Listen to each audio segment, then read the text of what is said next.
સત્કર સાહેબ, સત્કર સાહેબ, સત્કર સાહેબ. કાયમ પંથ જ્ઞાન સંપ્રદાય ચેનલમાં આપનું સ્વાગત છે.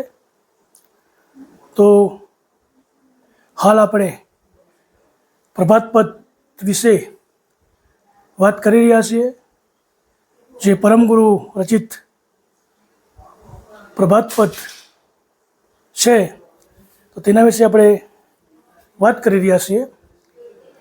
તો 5 પ્રભાત પદ આપણે વાંચવામાં લીધા. હવે 6ઠા પ્રભાત પદથી આપણે આગળ વાંચીશું. પરંતુ હરિભક્તને આપણે વિનંતી કે જે કંઈક વાંચવામાં આવે છે, તમને આગળ મૂકવામાં આવે છે, એ પરમ ગુરુના વિચારો કે એમના અંદરથી નીકળેલી આ વસ્તુ છે. અને આજે સુધી આપણે કરોડો વર્ષથી દેવી દેવતાઓ જગતમાં છે તેને વિશે વર્ષો વર્ષ, હજારો વર્ષ, યુગો યુગ સુધી દેવી દેવતાને માનતા આવ્યા છીએ. પરંતુ જ્યારે કર્તા માલિકે જગત ઉત્પન્ન કર્યું ત્યારથી માંડીને અત્યાર સુધી આપણે દેવી દેવતાઓને બ્રહ્મા, વિષ્ણુ, મહેશ, શક્તિ, નિરંજન, દેવી દેવતાઓ, માતાઓ, એના પછી હિન્દુ, મુસ્લિમ, ખ્રિસ્તી, શીખ, અનેક ધર્મો જગતની અંદર થયા. પરંતુ એ દેવી દેવતાઓ, જે સંતો મહંતો, જે ધર્મો, જે બી કોઈ છે તે 4 વેદથી ઉપર જ્ઞાન નથી, પર નથી, 4 વેદથી કોઈ ઉપર જાણતું નથી એવું પરમ ગુરુ આપણને જણાવે છે. કોઈ પણ ધર્મ હોય તો શક્તિ નિરંજન સુધી પહોંચે છે, આગળ કોઈ પણ ધર્મ જાણી શકતું નથી. ત્યારે જે છેવટની વાત કર્તા માલિકે જે જગત ઉત્પન્ન કર્યું તો ત્યાં પાછા જવાની જે વાત છે તે કોઈ દેવી દેવતા કે કોઈ ધર્મગુરુ કે કોઈ પંથીઓ આપણને બતાવતા કે નથી, અથવા પોતે જાણતા નથી. તો એ નથી જાણતા અને પાછા કર્તા માલિકને કરી નથી પહોંચતા. એટલા માટે દિવ્ય પરમ ગુરુ ભગવાન કણા સાગર કાયમ પંથ જ્ઞાન સંપ્રદાય ધર્મની અંદર અગાધબોધ નામના ગ્રંથમાં એ કેમ આવ્યા, શા માટે આવ્યા, ક્યાંથી જગતમાં ક્યાં ફરતા ફરતા આવ્યા, તે અગાધબોધ ગ્રંથની અંદર આખું વર્ણન કરતા આવ્યા છે. તો એ આપણે કાયમ પંથ જ્ઞાન સંપ્રદાયના ચેનલની અંદર સપ્તદીપ કથા એક ભાગથી માંડીને જ્યાંથી આવ્યા ત્યાં કર્તા માલિકને ઘરથી આવ્યા ત્યાંથી માંડીને જંબુદીપ, સારસા, ગુજરાત, આણંદ, માલકુવેર, કાસોર, જ્યાં એમને મંદિર છે ત્યાં પ્રગટ થયા હતા. એ કોઈ માના પેટે અવતાર લીધો નથી એણે, પણ એ પ્રગટ થયા હતા. એના પહેલાં અલગ અલગ દ્વીપની અંદર એ અલગ અલગ નામ ધારણ કરીને કાયમ પંથ ધર્મનો પ્રચાર કરતા આવ્યા છે. અને અલગ અલગ ત્યાં નામ રાખીને ધર્મનો પ્રચાર પ્રસાર કરતા લોકોને ચેતવતા આપણા ભારત દેશની અંદર, ગુજરાત રાજ્યની અંદર, આણંદ નજીક કાસોર, બાલકુવેર અત્યારે જે કહેવાય છે ત્યાં એ પ્રગટ થયા હતા હેતબા નામની માતાને. અને હેતબાનું પિયર સારસા હાલ કાયમ પંથ જ્ઞાન સંપ્રદાયની ગાદી જેને કહેવાય છે, ગુરુ ગાદી, ત્યાં એમને ગુરુ ગાદી છે. અને હાલ અવિચરદાસ મહારાજ ત્યાંના ગાદીપતિ છે. તે પ્રમાણે આ ધર્મ તમે જાણવા માગતા હોય પરમગુરુ કેમ આવ્યા, શા માટે આવ્યા, શું ક્યાં પ્રચાર કરતા આવ્યા, તો એ બધી વાત અગાધબોધ ગ્રંથના અંદર સપ્તદીપની અંદર એને વર્ણવેલી છે. તે આપણે આગળ મૂકી છે. તો જે જિજ્ઞાસુ જાણવા માગતા હોય તો આગળ આ ભાગની અંદર, જેની અંદર આગળ તમે જો તો ખબર પડે. તેના સિવાય થોડો ભાગ બીજો ગ્રંથ છે વિશ્વ બ્રહ્મ નિધિ ગ્રંથ, એના પણ થોડા ભાગ મૂક્યા છે. તો એમાં શક્તિ કોણ, નિરંજન કોણ, રામ કોણ, કૃષ્ણ કોણ, એ બધા જે આપણે દેવી દેવતાના મોટા ભગવાન માનીએ છીએ, તો એ કોણ છે, ખરેખર કોણ છે, એનું પણ વર્ણન પરમ ગુરુએ કર્યું છે. ખરેખર આપણા જગતની અંદર જે દેવી દેવતાને માનીએ છીએ તે આપણને પરમ મોક્ષ ગતિ આપી શકે છે કે કેમ, એના વિશે આ ખુલાસો પરમ ગુરુ કરે છે. ત્યારે તમે વધુને વધુ જાણવા માગતા હોય, પરમ ગુરુનું જે જ્ઞાન છે આપણને કદાચ અઘરું લાગે છે, તો પરંતુ તમે જ્યારે જાણતા હશો ત્યારે જ્ઞાન સમજવા જેવું છે કે કેમ એ તો આપણને ખ્યાલ આવતો હશે કે બીજા મહાભારત, રામાયણ, ગીતાની અંદર જે જ્ઞાન છે એની કરતાં આ જ્ઞાન અલગ છે કે કેમ, ને ખરેખર જાણવા જેવું લાગે છે કે કેમ, એ તમે થોડું કોમેન્ટ કરો, સબસ્ક્રાઈબ કરો, અને તો અમને ખુશી થશે, અમને પ્રોત્સાહન મળશે કે ભગતોને આ જ્ઞાન જાણવાની જરૂર છે અને ખરેખર જગતના કર્તા માલિક કોણ છે તે જાણવાની જિજ્ઞાસા છે. તો અમને પણ આનંદ થશે ને વધારે અમે આગળ આના વિશે કામ કરતા રહીશું. તમને પ્રોત્સાહન મળી શકે એટલા માટે જોશો ખરા, પરંતુ તમને ગમે છે કે નહીં તે બી તમે થોડું કોમેન્ટ કરો તો અમને પણ આનંદ થશે.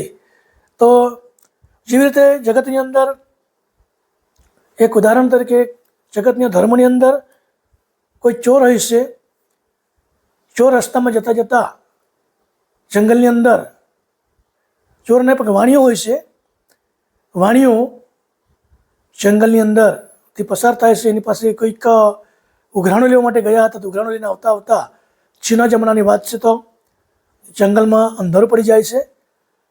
અંધારું પડી જાય છે એટલે એ કોઈ ઝાડ પર કે જંગલમાં ગમે ત્યાં છુપાઈને એ રાત વિતાવે છે, પણ રસ્તામાં એને એક રીસ મળી જાય છે. રીસ મળી જાય છે ત્યારે રીસ મળી જાય, સામનો તો કરવો પડે, પોતાનો જીવ તો બચાવવું પડે, એટલા માટે રીસની પૂંછડી પકડી લેશે અને એની જે પોટલી પૈસાની હોય છે એના ખભામાં ગળામાં ભેરવેલી હોય છે, અને પૂંછડી પકડવાને કારણે જોરથી પૂંછડી પકડીને પહેલાં બંને ગોળ ગોળ ફરવા માંડે છે, એટલે રીસને ઝાડા થઈ જાય છે. એટલામાં એક ચોર ત્યાંથી પસાર થાય છે, અને ચોર પસાર થાય છે એટલે ચોરને એમ કહે છે કે જો એમ કે આ રીસ પૈસા કાઢે છે, તું બી આ પૂંછડી પકડી લે એટલે પૈસા કાઢશે, એમ કહીને ચોરને પૂંછડી પકડાવી દેશે, અને વાણીઓ ફટાફટ જે સિક્કા પડ્યા હતા તે વાણીને પાછો લઈને રસ્તે પડી જાય છે. ધારો કે ચોર પૂંછડી છોડી દે તો ચોરની દશા શું થાય? પૂંછડી પકડાઈ ગયેલી છે, છોડી શકતું નથી, છોડી દેશે તો એ કંટાળેલું ને ગભરાયેલું રીસ એમને ફરી વળશે, કઢી રહેશે, એ ગમે તે કરી શકે છે.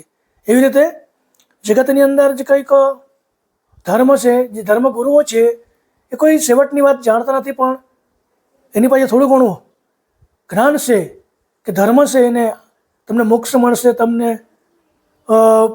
સ્વર્ગ મળશે, આવી રીતે લોકોને બતાવીને એ પૂંછડી પકડાવી દેશે, અને માણસ આખી જિંદગી ધર્મ પાછળ રોકાયેલું રહેશે, જન્મ રોકાયેલું રહેશે, પણ એને સ્વર્ગ કે મોક્ષ ગતિ મળતી નથી. તો મોક્ષ ક્યારે મળી, કેમ મળી, કોની ભક્તિ કરવાથી મળી, એ સમજાવવા માટે આટલા વર્ષો સુધી, કરોડો વર્ષ સુધી કોઈ ભગત કર્તા માલિકને ઘેરે, કેવલ કર્તા માલિકને ઘેરે ગયા નથી.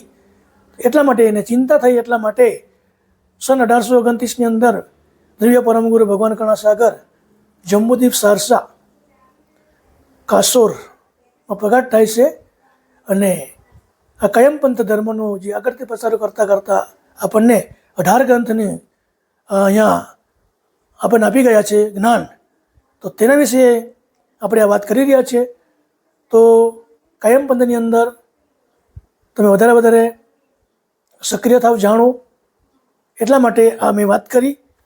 અને ધર્મ અને ધર્મ સિવાયના પણ કોઈ વાત ના જાણતા હોય તો એના માટે ખુલાસો થાય, એટલા માટે આપણે વાત કરી. કોઈ પણ ધર્મ તમે માનો, પણ ખરેખર ધર્મ સાચો કોણ છે એ આપણે જાણવાની જરૂર છે. તે વિશે પરમગુરુ હજુ સુધી ત્યાં નથી પહોંચ્યા કેવલ કર્તા માલિકને ઘેરે, તો તેને પહોંચવા માટે, રસ્તો બતાવવા માટે પરમગુરુ આપણને આવ્યા છે, તે આપણને જ્ઞાન બતાવી રહ્યા છે. તો વધુને વધુ તમે જાણો, અનુભવો, તો તમને પણ જાણવાનું મળશે. તો હવે પછી આપણે આગળ પ્રભાત પદ 6 વિશે આપણે વાત કરીશું. કવેને કારણ હવે જોગ જપ તપ કરું, ધ્યાન જેનું ધરું તેજ પામી. નિગમ કહે અગમ નિરાલંબ નિર્ગુણ પદ, સો સદા સતગુરુ રૂપ સ્વામી. ઉપર દર્શાવ્યા પ્રમાણે મહાન સમૃદ્ધ ભગવાન કરુણાસાગર કહે છે કે જે અંશ નિજ લક્ષ દ્વારા પરમપતિને વરી ચૂક્યો છે તે સકરતા સત્કેવલની સાથે સદોદિત અભિન્ન ભાવે એકમેક રહી શકે છે. તો પછી હવે અંશ કયા કારણથી જોગ અને જપ તપ કરે? સામાન્ય વિશેષ ગતિના સર્વ અંશોનું જેનું અહોનિશ ધ્યાન ધરી જાણવાની ચાહના રાખે છે, છતાં યથાર્થ જાણી શકતા નથી એવા પરમપતિને મારી પરમ ગુરુની અગાધ ગતિના અમાપ અનુભવથી જે અંશ પ્રત્યક્ષ પામીને જેમની સાથે નિરંતર રહ્યો છે તેનું વર્ણન કરતા ચતુર્વેદે ગતિ નેતિ પુકારી છે. તે અગમ્ય પદ નેતિ ઉપરાંત હોય તે વેદની ગમ પહોંચી શકતી નથી. પરમ ગુરુ જે વાત કરે છે ત્યાં વેદની ગતિ પણ પહોંચી શકતી નથી. તે પદ કોઈ પણ પ્રકારના આધાર વિનાનું નિર્ગુણ છે, સત્ય સોમપદ છે, સદા સદોદિત સમસ્ત લોકોના સદગુરુ સ્વામી રૂપે દીપી રહ્યું છે. તેનો મહિમા વાણી દ્વારા કરી શકાય તેમ નથી, પણ ગુરુગમથી ઓળખી શકાય તેમ છે. વાણી દ્વારા જે ધામ છે સોહમપદનું ધામ તેની કહી શકાય તેમ નથી, પરંતુ ગુરુગમથી જાણી શકાય તેમ છે. વેદ વેદાંત પુરાણ ઘટા શાસ્ત્ર વ્યાસ વિનંતી કરી તકે હામી. તેજ પરમેશ્વર પરમ પ્રગટ લયો નવ કયો જાય અવિગત અનામી. જે મુમુક્ષજનો ઉપર પ્રમાણે દર્શાવેલું સદગુરુનું નિર્વાણ પદ સમજવા શાસ્ત્રકારો અતિયુક્તિ પ્રયુક્તિ સૂક્ષ્મ દ્રષ્ટિએ ખોજ કરવા છતાં સ્પષ્ટ સમજીને સમજાવી શકતા નથી. મહામુનિ વ્યાસજી પુરાણોના રચયિતા 18 પુરાણોના વિશે જુદી જુદી લખી ગયા છે. એ ઉપરથી નક્કી થાય છે કે તેઓ પણ જાણી શક્યા નથી. તદ ઉપરાંત 4 વેદનું દોહન કરી વેદાંત શાસ્ત્ર નિર્માણ કર્યું છે. તેના વિશે કર્તાપદ અને અકર્તા એ બંને પદો સ્થાપી બતાવ્યા છે. તે એવી રીતે કે ઓમકાર સંયુક્ત જ્યોતિ નારાયણને કર્તા કહ્યા અને વ્યાપક બ્રહ્મને અકર્તા ઠરાવીને વિનંતીપૂર્વક વર્ણન કરતા આશ્ચર્યચકિત થઈ હારી ગયા. છતાં અકર્તા બ્રહ્મની ક્રિયા કેવી રીતે અને કોનાથી થાય છે તે સત્ય જાણવાના અભાવે સર્જનહારના સંબંધોમાં કશું કહી શક્યા નથી. તે સર્વજ્ઞના સુજાણ પદ પરમ ગુરુ સ્વરૂપે હોય અમાપ સોહાંગ બ્રહ્મને નિજ સક્રિય ગતિ દ્વારા ચેતન કહેલું છે. તે જ પરમેશ્વર સમસ્ત લોકોના પ્રથમ કારણરૂપ હોય દિવ્ય પરમ ગુરુની કૃપા દ્રષ્ટિ થવાથી જાણી શકાય છે. તે અવિગત અનામી પદને વિગતવાર નહીં કહી શકાય તેવું અકથ્ય અને અવર્ણનીય છે. તે ગુરુગમ દ્વારા ગુરુમુખી જન હશે તે સમજીને પ્રાપ્ત કરી શકશે. સનક સુખ દેવ સિદ્ધ નારદ કપિલ દત્ત કપિલ સુત પાય જય પદ વિરામી. સંત સર્વ સંખ્ય સંયુક્ત ભય મુક્તિ મમ દેશ ડંકો નહીં વાત સાની. હે અંશ ઉપર બતાવેલા સદગુરુનું શ્રેષ્ઠ પદ નીચે ખ્યાતિ વેદો વિશે જાણી પ્રાચીન કાળમાં મહાપુરુષો સનકાદિકો, સુખદેવ, મહામુનિ નારદ, કપિલ મુનિ અને દત્તાત્રેય યોગારૂઢ સિદ્ધ પુરુષો ઓમકાર પ્રણવની ઉપમા કરી તેને અંતિમ સીમામાં અટકી ગયેલા છે. તેથી સર્વોપરી સદગુરુ સ્વરૂપનો સાક્ષાત્કાર કરી શક્યા નથી, પરંતુ અનુમાન કરી કંઈક અગમ્ય છે એવું સમજી ગુણ ગાયા છે. તે સોહમ પદ અતિ વિશુદ્ધ વિમળ હોય. એક કબીર સાહેબ તે સતપદની જાણી વિરામ પામ્યા છે.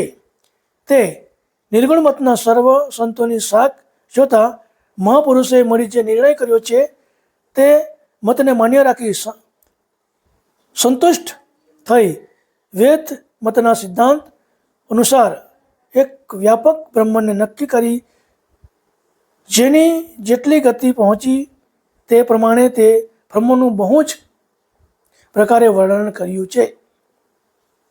પરંતુ પરમદયાળ ભગવાન કરુણાસાગર કહે છે કે સર્વ મહાપુરુષોના જણાવેલા સર્વ સિદ્ધાંતથી મારું સકર્તાપદ મુક્ત રૂપ હોય નિયારું રહેલું છે. તે વાતને છુપી નહીં રાખતા જગતભરમાં જાહેર ડંકો બજાવીને જણાવું છું. જગતમાં જે કંઈક નામું લઈ ગયો હું ઋષિમુનિઓ કે સંતો કે સંકાદિકો તેના કરતાં પરમ ગુરુની વાત કંઈક થોડી અલગ પડે છે, એટલે પણ ભક્તોને સમજવામાં થોડી તકલીફ પડે છે. પરંતુ એ બધું સાર જે જગતનું છે તે ચાર વેદની નીતિ પુકારી છે કે કોઈ સંકાદિક કે કોઈ મુનિ ઋષિમુનિ કોઈ વાતનો ખુલાસો નથી કરી શક્યા, તે વાતનો ખુલાસો કરું છું એવું પરમ ગુરુ જણાવે છે. ચૈતનો આપ ચિત રૂપ ચિત સન્મુખ દસમસ ઉર્વસ્યો ગગનગામી કહીન કુવેર કૃપાનિધિ કૈવલા અંશ સોડ નહીં સ્વંગ કામી. હે નિજપતિની આરતવાળા અંશ, જે મહાત નિજ ચૈતન સર્વજ્ઞ સજાણ જાણ પદ સર્વ અંશના સાક્ષી રૂપે રહેલું છે, જેનું ચિત્ત રૂપ સ્વરૂપ સર્વવ્યાપક હોય, સદગુરુનો લાભ નિજ લક્ષ્ય દ્વારા ઉધર્વ દ્રષ્ટિએ ચિત્તને સન્મુખ કરે તો ગગનગામી અંતરિક્ષમાં અરસ આસને બિરાજેલા પરમ ગુરુની પરમ કરુણા અતિવેગપૂર્વક નિજ સુરતા દ્વારા ઉપાસના અંતરમાં ઉતરે છે. તે પળમાં પરમ ગુરુના દર્શનનું ભાગ્યશાળી થવાથી સહંગ સ્વરૂપની એકતામાં અખંડ રહી શકે છે. પરમ ગુરુ વિશેષ પરમદયાળુ ભગવાન કરુણાસાગર કહે છે કે મારું નિજ સ્વરૂપ કૃપાનિધિ કેવલમાંથી ઉદય થયેલો દ્વેષ, ઉમંગ, તેજ, સોહંકામી એટલે કે નિજપતિના અંતરનો આસક ભાવ હોય, પરમપતિનો સંગ છોડી ભિન્ન રહી શકતો નથી.